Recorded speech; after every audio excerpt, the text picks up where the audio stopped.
Right. Okay. Let's come back to health then. And Mark, what is going on with respect to denialism and its impact on public health? Well, one of the things, Mike, is the terminology. Now we have denialism. It's become an ism. Election denier. You deny that COVID-19 is a threatening disease. You deny the efficacy of the savior vaccines, our salvation from Pfizer.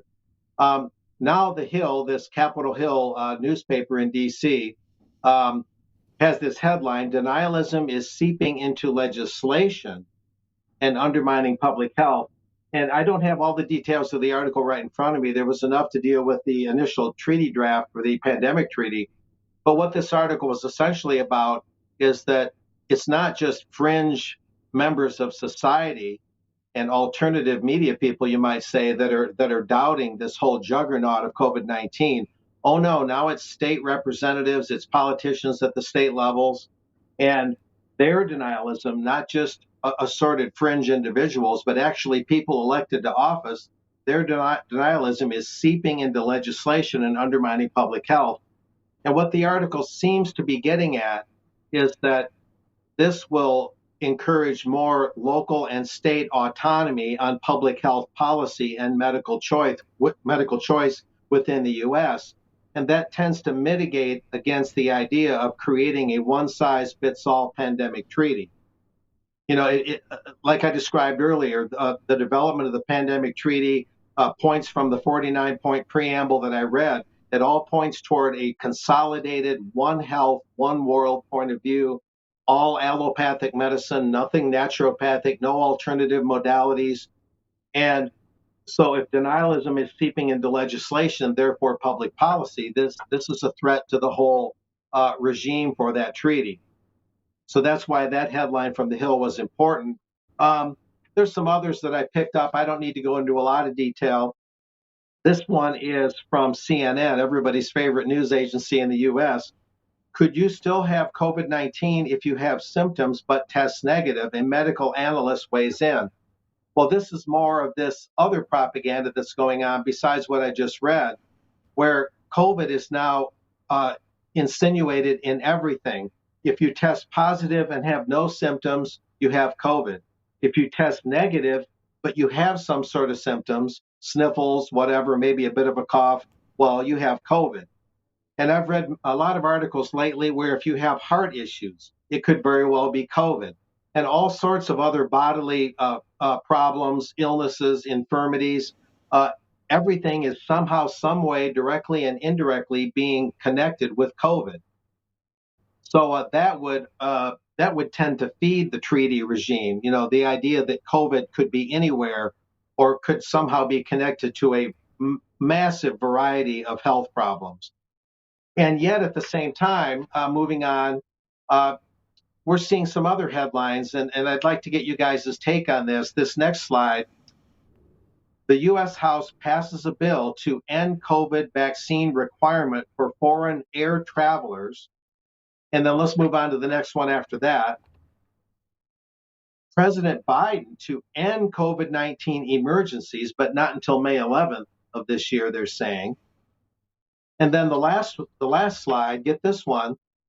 The state of Georgia moves to permanently ban COVID vaccine mandates. Get that, permanently ban COVID vaccine mandates for students and and public sector workers as U.S. cases continue to fall. So it seems like as they're building uh, putting together the building blocks for a world pandemic treaty, even President Biden, for some reason, which to me seems a little bit inexplicable right now, he wants to end the COVID-19 emergencies. The House is, again, U.S. House wants to pass the bill to end the vaccine requirement for foreign air travelers. And what I just read about the state of Georgia, it seems like as the treaty is being developed, the urgency of COVID is arguably less and less. I'm not sure where Biden is going with what he's saying. Many of us are surprised, of course, that Biden would even propose such a thing. But what's you guys' take on this? It seems like we're getting all these mixed signals, and it'd be nice to hear what what you have to say about this. David, any thoughts? Well, it just seems a little bit like interest rate policy to me. You know, in order to have a response that has an impact, you have to turn off the previous response. You have to normalize interest rates in order to drop them to zero again at the next recession. So I just wonder if it's a little bit like that. In order to have the major impact of announcing new restrictions, you first have to remove the old ones. Yeah, that's quite That possible. very well could Am I being too cynical?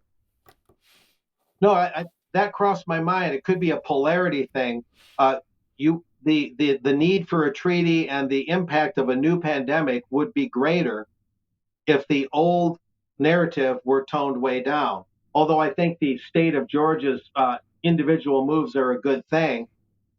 Maybe that's a little bit of a separate matter, and they're worried about new legislation having denialism in it and being very skeptical of the whole COVID regime. But nevertheless, I think that's a very valid consideration, and that bears a very close watch as we watch starting February 27th, as we watch the zero draft treaty begin to be debated and as they move forward on this. But I appreciate what you're saying. I don't think it's overly cynical. I think it's a logical thing to look out for. Any thoughts, Mike? Or no, that's fine. Thank you, Mark. We'll move on. David, last story here. Nicola Sturgeon, and the trans issue continues to cause her problems. The trans issue does, and it's all complicated. And I thought, how will I summarize this quickly? And I came across this wonderful video by a Scottish political commentator, Mercurius, and I thought I couldn't possibly do it better than just playing this little clip. 24 events occur in real time. Scotland's First Minister's certainly under a lot of pressure. A crisis is about to explode. Slap bang in the middle of a huge row. My comments about her, the person being a rapist. Sent to Corntonvale Women's Prison. This person was described in court as preying on vulnerable women. A threat to women. They are not. The question at hand is not whether this rapist should serve a sentence for rape. It's whether this individual is a man or a woman, and therefore which prison he or she goes into. So what is your answer? Is this individual a man or a woman? The First Minister was asked this question today at First Minister's Question Time. She gave the response. Very confusing answer. At the last count, the First Minister had refused 12 times to say if Isla Bryson is a man or a woman. A man or a woman? This individual is a rapist. That is the most important thing. Do you regard Isla Bryson as a woman? She regards herself as a woman. I think you just referred to Isla Bryson using the word her. I can't remember. I'll take your word for it. Well, fine. Freudian slip. My question is, are all trans women women? You haven't answered that question. Well, that's not the point that we're dealing with yet. The question I'm asking. Trans women are... This case clearly demonstrates, I think, that concerns raised by her opponents have a good deal of basis in reality. There was a rally outside the Parliament saying that you're a destroyer of women's rights. I mean, have you listened enough to women who don't agree with you on the reform of the gender? I've listened a lot. You said that some of the opponents are transphobic, misogynistic, homophobic, maybe racist as well. Who are you talking about? Where have you seen these things? Where is this a fact? Her popularity, along with the SNP's, has fallen. Support for the SNP is at its lowest for 5 years. We are running out of time. Get out of there, Jack.